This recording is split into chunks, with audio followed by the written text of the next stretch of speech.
Hello, dear friends. A couple words on today on American politics. It's an interesting note. Two American Democratic senators in this yet again stolen election, who both won and were both dead. One guy's name, I think, was Haley. He was 85 years old. Died beginning of October, and yet remained on the ballots. And the other woman was 93 years old, died, and won with 72% of the vote. Well, 72% of the count, whether or not actually people voted for her, or what percentage of people voted for her, only God knows. Oh, and the guys that were counting. Because as Stalin said, it doesn't matter who votes for whom. It only matters who counts the votes. He should have known, considering he lost the election to General Secretary of the party to Kirov, but he became the General Secretary of the party, since his people were the ones counting the votes. Just to keep things fresh in mind. The other thing to ponder for Americans in general, and I lived in America for a very long time and watched this progressively happen in the growth of the geriatric ruling class of America. I mean, these are geriatrics. For God's sakes, one guy drops dead at 85. The woman drops dead at 93. 93. Do you think she's in her right mind when she's making those decisions that are going to be fixing or wrecking your lives? I mean, 93, 85. Biden barely can remember his name most days. He's about 80.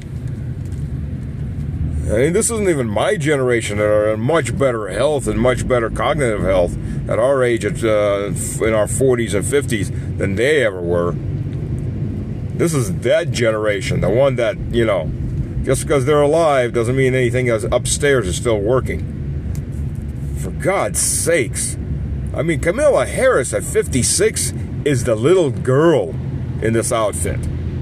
She's the youngin'. Woo, look at that youngin'. I mean, that's 56, and she's the youngin'. Not the median age, not the average age. If you don't know the difference between those two, I highly recommend you do a little reading what that means. Because the average American salary is in the, 70 or 60-something thousand? And the median salary, which is in the 35,000. Difference is average is average. You got one billionaire, and you got 1,000 people that have zero salary, and the average is everyone's a millionaire. Then you got median. So 50% above one point, 50% below the other point. So 50% of Americans make less than $30,000 or $34,000 a year. Not a rich country, considering the cost of living. Not even nearly a rich country, but that's why politicians don't like median, because that doesn't look too good.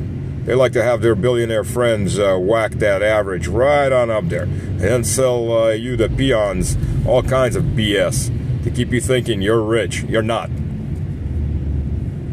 And you're getting poor, but Biden's winning. It's amazing, It's amazing how the most unpopular president, with a Democratic Party that's whacked out of its mind, because, what you call your pronouns and whether you chop your little 6-year-old boy's nuts off is more important than whether or not you have food on your table to feed that little 6-year-old boy, whatever his pronouns will be.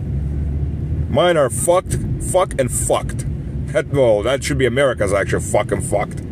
Democracy, yeah, okay, you're a democracy, all right. Well, Biden redefined recession. Apparently, 3/4 of negative growth is not recession. Never mind, it's actually 2/4. That's how it's always been characterized. But no, you're still not in recession. Not until Biden says so. So hell, democracy. You're still a democracy, even though Biden and the Democrats are stealing party election after party election. Okay, whatever. The most unpopular president, 75% of the population says the country's going to hell in a handbasket. And not one Democratic governor loses his seat. Almost nobody loses in the House. Very few gains for the Republicans. Of course, then you got the other side. You got McKinnon,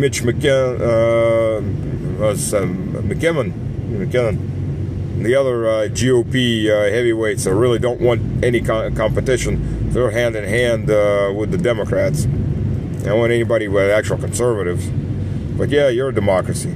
Sure you are. Whatever you want to smoke and tell yourself to be able to sleep at night. By the way, America's the most drugged up country in the world. Something like 70% of prescription drugs for 5% of the population of the world. Yeah, you're going to have to up that some more. Maybe like to 90% of the world's prescription drugs to be able to keep that illusion going. That you're anything prosperous or anything else other than a police state.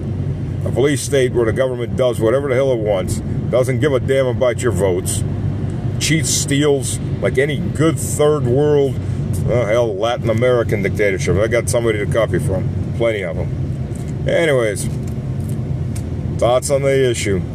The geriatrics, this is why we're back in Cold War II and going straight to hot war. Because the geriatrics are the ones running the show. The people that grew and lived all their lives in Cold War and liked it. These are people that loved it. And they want it back. They want the good times back. You know, you got the McCarthy era good times coming right on back. And why not? They're the ones in power. Again, Kamala Harris is the far cry youngin' of those people. You got a 93-year-old dying, running for Senate, an 85-year-old dying, running for Senate. For God's sakes, usually those people were somewhere sitting on a porch telling their grandkids or great-grandkids stories about how life used to be. Not trying to make decisions for those grandkids and great-grandkids and a technology base that they don't even understand. I mean, I look at my parents and how they struggle with anything technologically more advanced than the last 30 years. And America, by the way, you are so behind technologically. God almighty, go for those people who have lived abroad, or those people go to places like China or Europe. You notice that right off the bat, America is very, very technologically lagging. And why not? Look at me and look at the people who are running the country. To them, email is a letter with a big E on it that you send by post. I mean, literally, it's crazy to think about it. I remember reading an article done 10 years ago that most members of Congress couldn't send an email. They didn't know how. They had assistants to send emails. I doubt if things have changed because most of those members of Congress are still sitting in Congress 10 years later. And we'll be sitting there until they die. I mean, talk about career politicians. You got politicians sitting 40, 50, 60 years. We didn't have emperors that sat that long on the throne that as an American politician can sit in power. I mean, most emperors around the world never sat a throne nearly as long. Well, maybe Queen Elizabeth there. She sat the throne about as long as an American politician sits a throne. Other than the president, of course, those people change. Not that the people behind them ever change. Those people stay the same and the families stay the same. But okay. Democracy, baby. Sure. Cheers.